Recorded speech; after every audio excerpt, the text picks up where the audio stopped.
Your Excellency, the Foreign Minister, ambassadors, it is an absolute honor and a privilege for me to be here in Budapest today, in Hungary today. It is my honor that I am the first Foreign Minister of Pakistan to visit your great country, your historical country, your beautiful country. And I believe, after our initial discussions today, that this is just the start of us hopefully going forward to enhance our bilateral relations to new heights. It is indeed an extra honor for me to be able to be speaking to the diplomats at the Foreign Office today who represent this great country across the world. And my ambassador has prepared a very appropriate speech for the occasion. But what I will do is I will use his introduction, where he gives some good connections between Pakistan and Hungary. That was interesting for me to note, and I'd be very keen to share with you.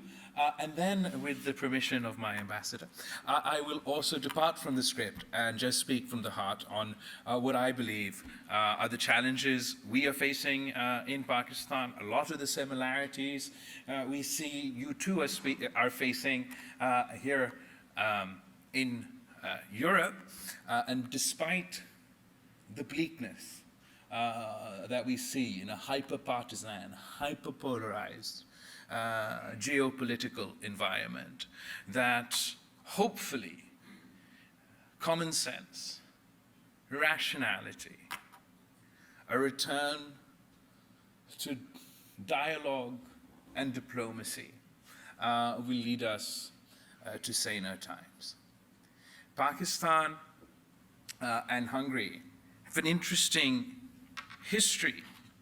We have, I was very surprised to learn throughout the course of history that Pakistan and Hungary have made little connections. Now, I'm going to be butchering the Hungarian language as I do my sort of attempt to read some of these names of historical figures who've had the opportunity to form a bridge on both sides, because both Pakistan and Hungary are proud of our respective historic roots, our traditions, our cultures, and do our best to push them forward in the modern world.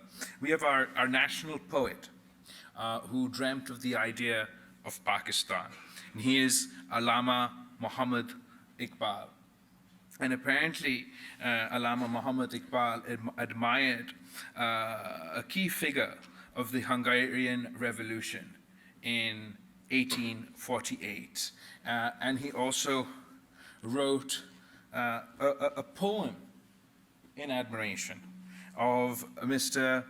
Sandor Petofi. Okay, I'm working on my Hungarian. Another link that we have is that the Punjab University in Lahore was founded by a Hungarian, by, oh dear, this is going to be very hard, Dr. Gottlieb Wilhelm Leitner in 1882, who was born in Pest in Hungary in 1840, and he remained a professor at the Government College of Lahore in 1846, and went on to found our government university in Punjab in 1882. So imagine how far back our relation and our connection goes. And then there's also an Hungarian artist, August Schoifet, something, in 19th century, who also provided a cultural linkage between our two societies. And his best known works include the court building of Lahore and the Maharaja Ranjit Singh's palace at Darbar Sahib in Lahore. So a Hungarian artist has been inspired by our culture and our history. Then, finally, because I'm going to stop trying. There's also a Hungarian doctor, now bear with me, Johann Martin Hohenberger, born in Transylvania. And he set up the first psychiatric ward in Lahore. And he remained in Lahore for 20 years in the 19th century. So, over the course of history and over the course of time, our people have already found ways and means to connect amongst themselves. This was news to me, but my friend Peter has already ensured that we've established a great cooperation and found ways and means for us to take this relationship forward. Just to speak a little bit about the Pakistan today and not the Pakistan for what was our area in 1882, we're facing incredibly difficult, challenging times. Perhaps the most complex challenge that we have faced throughout our history. Almost the perfect storm, if it were, of challenges. When our government took over, we were facing difficult economic times like the rest of the world, because of course with the impact of the COVID pandemic and the economic consequences of that, we were all suffering from inflation and other difficult economic consequences of that.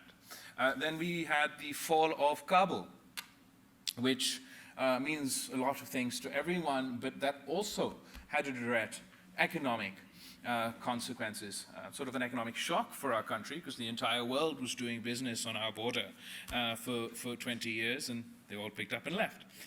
So that has many consequences that I'll get to, but also the economic impacts of that. And finally, the Ukraine war, which Hungarian diplomats across the world very bravely still point out that this has resulted in skyrocketing inflation, not only for the people of Russia and the people of Ukraine, but for Europe as a whole. The people of Hungary are suffering from this inflation, just like the people of Pakistan are suffering from the impacts of inflation, of energy insecurity, of food insecurity. We used to buy our wheat from Ukraine. Energy we didn't buy from Ukraine or from Russia, but our usual markets are now flooded with Europeans and Westerners buying their oil and their energy needs as they try and replace their reliance on Russian energy, which has meant that we've also faced a severe crisis of energy insecurity. And so that put us in a pretty bad way, and we barely had our head above the water as a developing country. And then, to make matters worse, we experienced the worst climate catastrophe in our history. And don't get me wrong, I have never been some sort of extremist climate activist. I mean, sure, we want to invest in green energy and everything, but this experience has really changed our perspective. You've all heard of Noah's biblical flood that lasted for 40 days and 40 nights, right? So our monsoons started in June, went on all of June, all of July, and stopped at the 27th of August. And this is incessant downpour. And when the rains finally stopped, there was a 100-kilometer lake that formed in the middle of my country, where there were once towns and cities and villages and our agricultural heartland. It was just replaced by a sea of water as far as the eye could see. You could see this 100-kilometer lake from space. And it was something, honestly, out of one of those apocalyptic movies. 5 million acres of standing crop destroyed. 10 of my GDP washed away in one downpour, in one flood. 33 million people, 1 in 7 of my population affected. You've all probably heard the figures of 1,800 or 2,000 that would sort of directly lost their lives. But the impact on people's lives as far as poverty, unemployment, hunger has been very real, very tangible. I mean, how do you provide relief items for 33 million families? This was a challenge that it's difficult for me to find the words to do it justice. And that really knocked us off our feet. It threw us, of course, with the IMF, with which we're still conducting negotiations to this day, and on top of the inflation from Ukraine and from the floods, there's now the economic uncertainty associated with those discussions. And you would think that it couldn't get worse, but unfortunately it can. So Pakistan, the cherry on top of all of this, is we had a resurgence of terrorist attacks in Pakistan. My ambassador will be able to tell you, we've actually had, up until now, a success story when it came to the issue of terrorism and extremism. We had broken the backs of terrorists that operated within Pakistan. They went from a period in the early 2000s from being able to conduct terrorist attacks on almost a weekly basis to successful operations, counter-terrorist operations in South Waziristan, in North Waziristan, in our major cities. And then these groups had come to a point where they could no longer recruit, and they'd lost the capacity to conduct their attacks across our country. Security, safety, and stability had returned to the point where investment, Chinese investment, international investment, not only took place, but began to bear fruit. Following the fall of Kabul, we have seen a steady uptick in terrorist activity, with the latest attack in Peshawar costing us almost 100 lives. And right now, while I was at the Munich Security Conference, an attack in Karachi on our police infrastructure, which was thwarted by the police, but again, a very damaging sign that these groups can continue to conduct attacks. Fundamentally, as a result of the fact that with the NATO withdrawal from Afghanistan, there is now a vacuum. There is now less pressure on the various terrorist groups that conduct themselves in and out of Afghanistan.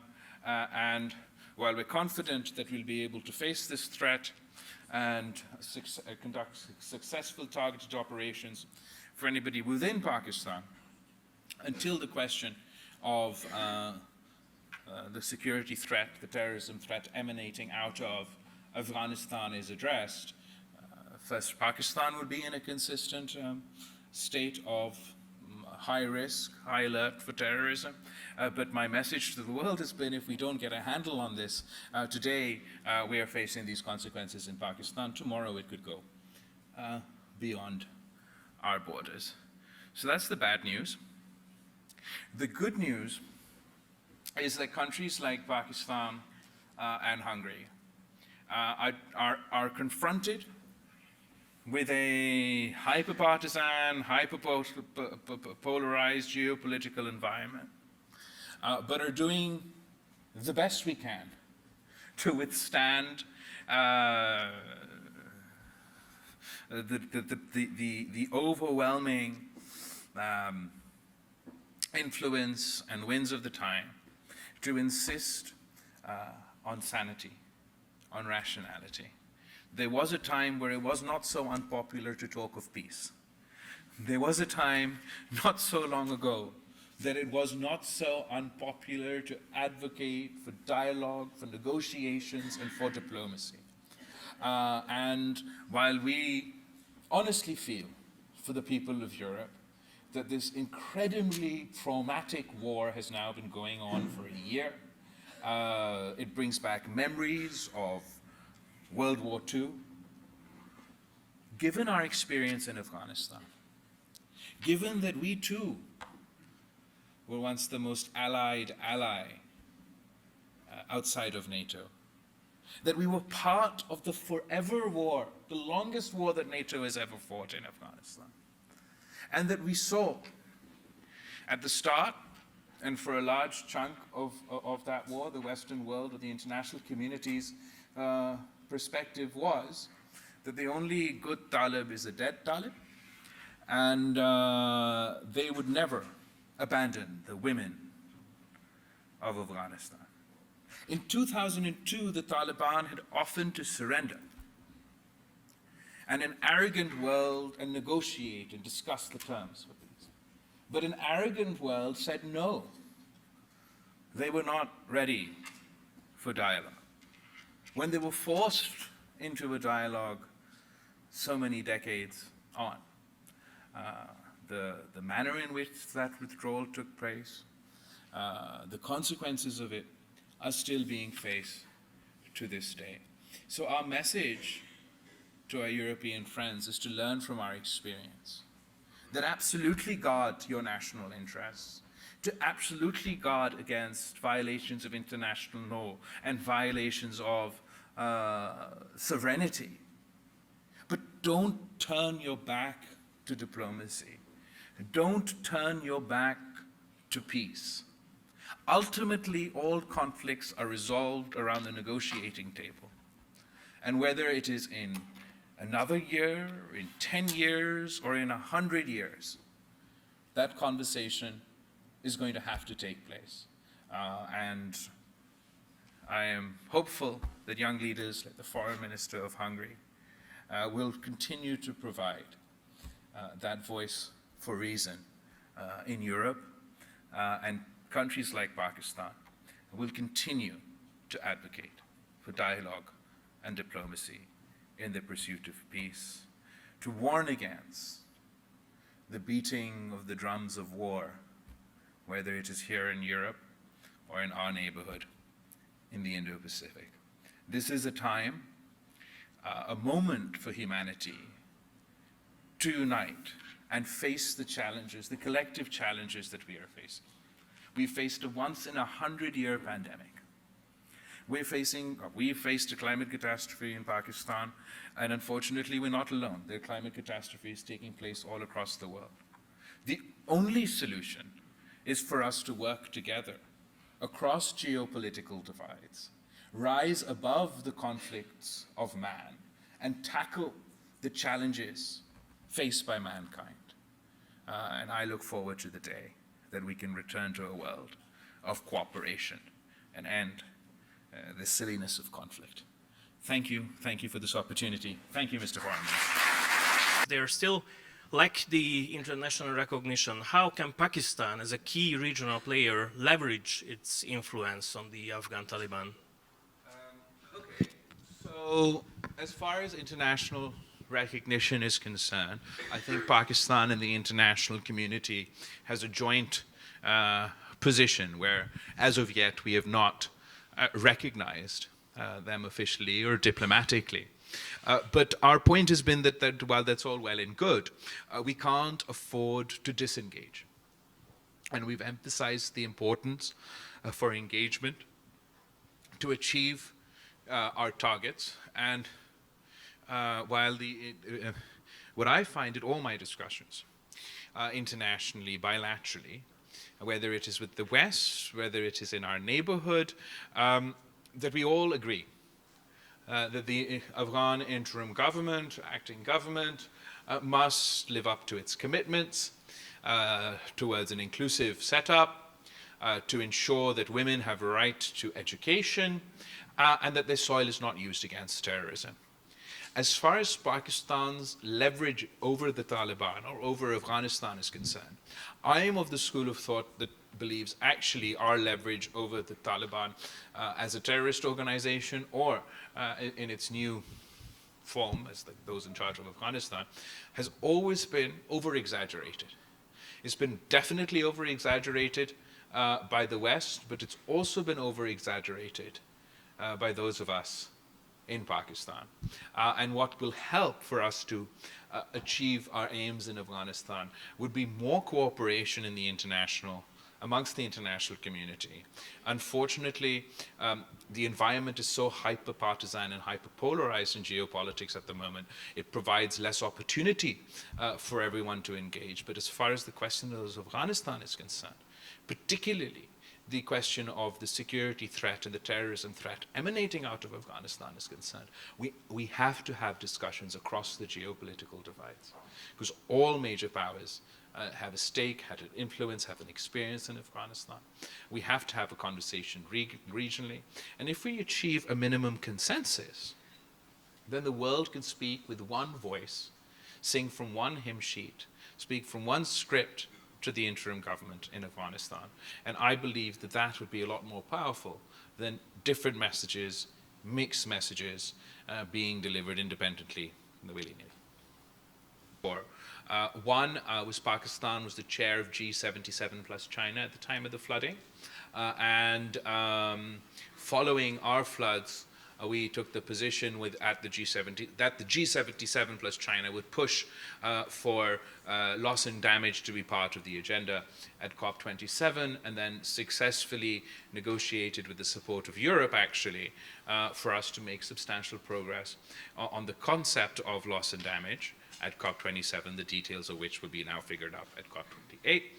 Secondly, we took a unique approach because we found that the international financial mechanisms were not appropriate for the scale of the damage. Say we've got $30 billion of a cost to our economy, 16 billion is the price tag associated with our reconstruction.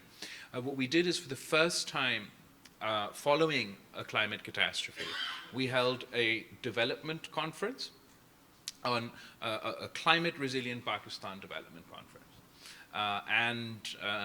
While we were worried that given everybody is opening their checkbooks for Ukraine, and that's where a majority of the humanitarian assistance is being focused, and given that everybody across the sort of the main players on the geopolitical divide are in such a hyper-partisan mode, that getting them together in one room is often challenging. Pakistan was very proud of the fact that our conference took place, that it was successful, that we raised pledges of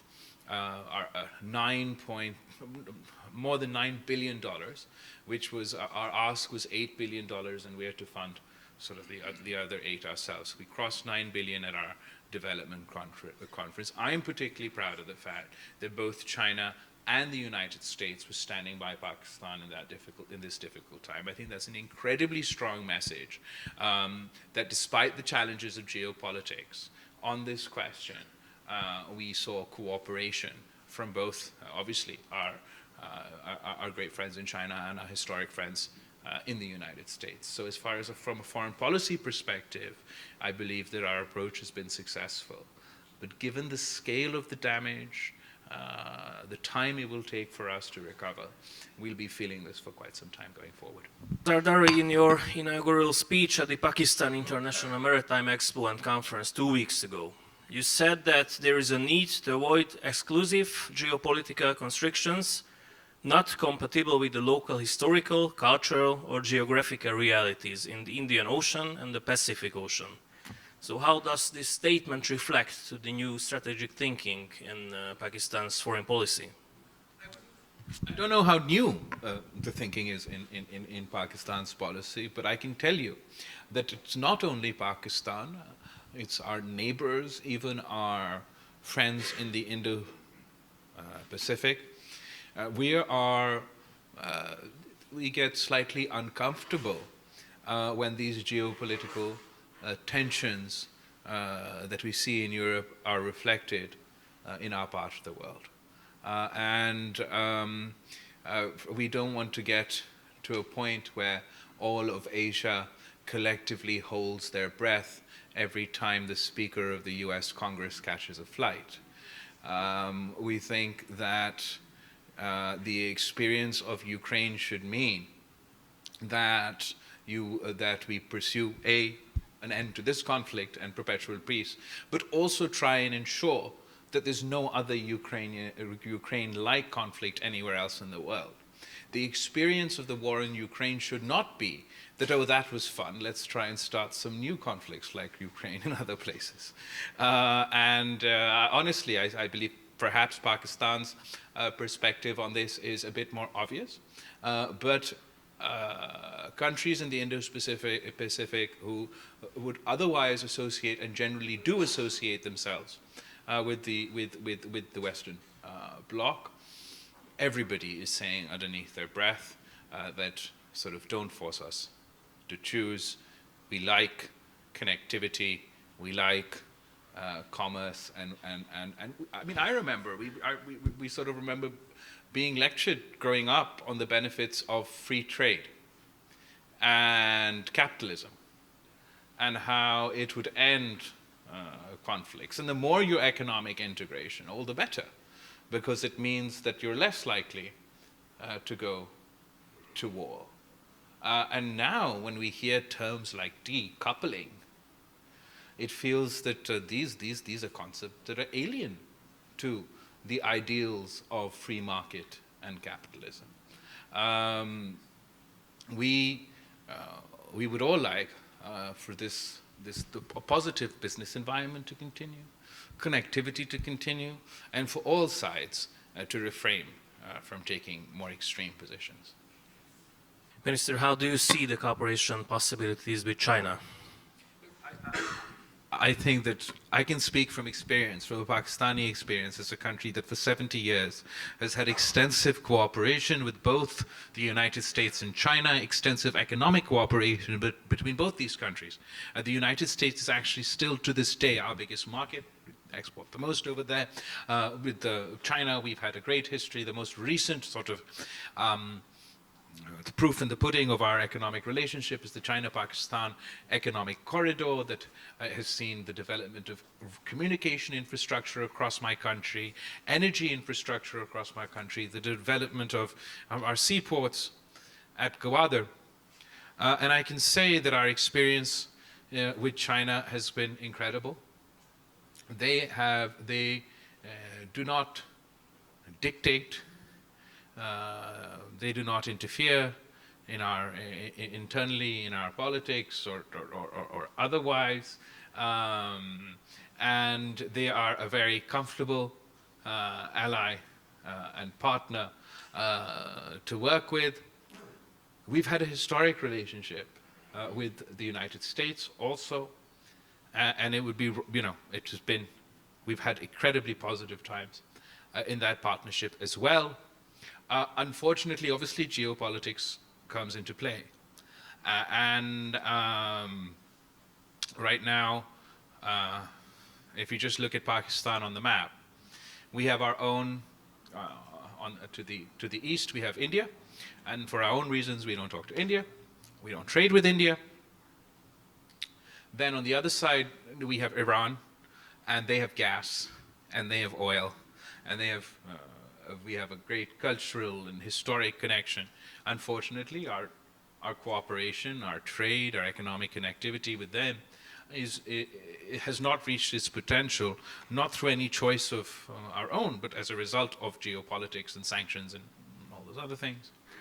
Then we have Afghanistan, easy neighborhood, right?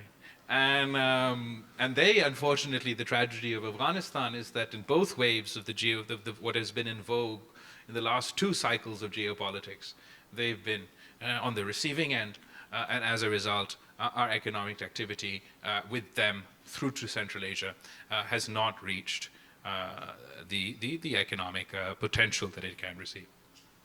We are very keen to avoid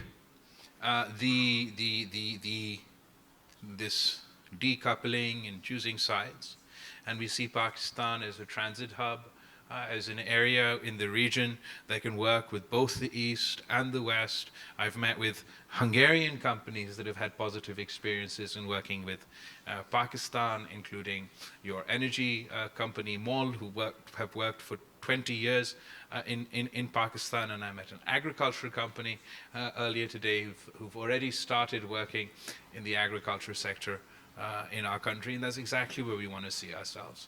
That despite the pressures and the winds of